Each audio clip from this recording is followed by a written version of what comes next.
శ్రీ గురుభ్యో నమః. చిన్ననాటి చందమామ కథలకు స్వాగతం. ఈనాటి కథ శీర్షిక యుక్తి. అనగనగా ఒక రాజు ఉండేవారు.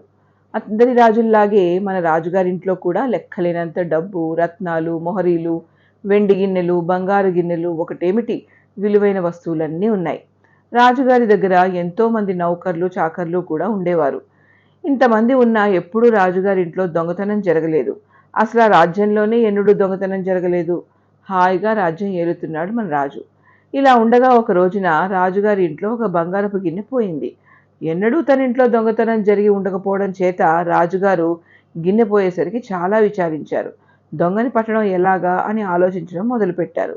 అలా ఆలోచించగా రాజుగారికి ఒక చక్కటి యుక్తి తోచింది. వెంటనే తన నౌకర్లందరినీ పిలిపించాడు. అంతా వచ్చి రాజుగారి ఎదుట నిలబడ్డారు. ఇన్ని సంవత్సరాల నుంచి రాజ్యం ఏలుతున్నా ఎన్నడూ నా రాజ్యంలో దొంగతనం జరగలేదు. అలాంటిది ఇవాళ ఉన్నట్టుండి నా ఇంట్లో బంగారపు గిన్నె పోయింది. ఈ దొంగతనం చేసింది ఎవరో బయట పెడతారా లేదా అని రాజు గట్టిగా గద్దించి అడిగాడు. నౌకర్లందరూ ఎవరి మటుకు వారు మాకు తెలియదంటే మాకు తెలీదు అన్నారు. అప్పుడు రాజుగారు 10 అంగుళాల పొడుగుగల కర్రపుల్లను వాళ్ళందరికీ తలా ఒకటి ఇచ్చారు. ఇచ్చి మీలో ఎవరైతే గిన్నె దొంగిలించారో వాళ్ళ కర్రపుల్ల రేపు తెల్లవారేసరికి 1 అంగుళం పెరుగుతుంది. మీరంతా మళ్ళీ రేపు ఉదయం మీ కర్రపుల్లను నాకు చూపించాలి. ఎవరి కర్రపుల్ల పెరిగి ఉంటే వాళ్ళు దొంగతనం చేసినట్లు తేలుతుంది అన్నాడు. సరేనని అంతా తలో కర్రపుల్ల తీసుకుని ఇళ్లకు వచ్చేశారు. గిన్నె దొంగలించిన నౌకరు ఇలా అనుకున్నాడు. గిన్నె దొంగలించింది నేనే గనక నా కర్రపుల్ల రేపు పొద్దుటికి అంగుళం పెరుగుతుంది కదా.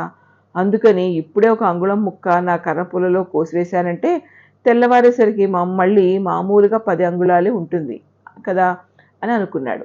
ఇంకా రాజుగారు నేనే దొంగతనం చేసినట్లు ఎలా కనుక్కుంటారు అని అనుకుని ఆ నౌకరు తన కర్రపుల్లలో 1 అంగుళం ముక్క కోసేసి నిశ్చింతగా నిద్రపోయాడు.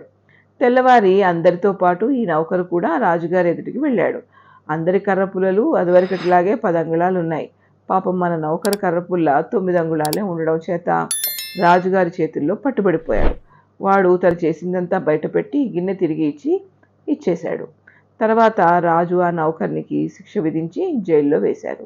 చూసారా, యుక్తి వల్ల ఎలాంటి కఠినమైన పనైనా సాధించవచ్చు. ఇంతటితో కథ కంచికి, మనం ఇంటికి.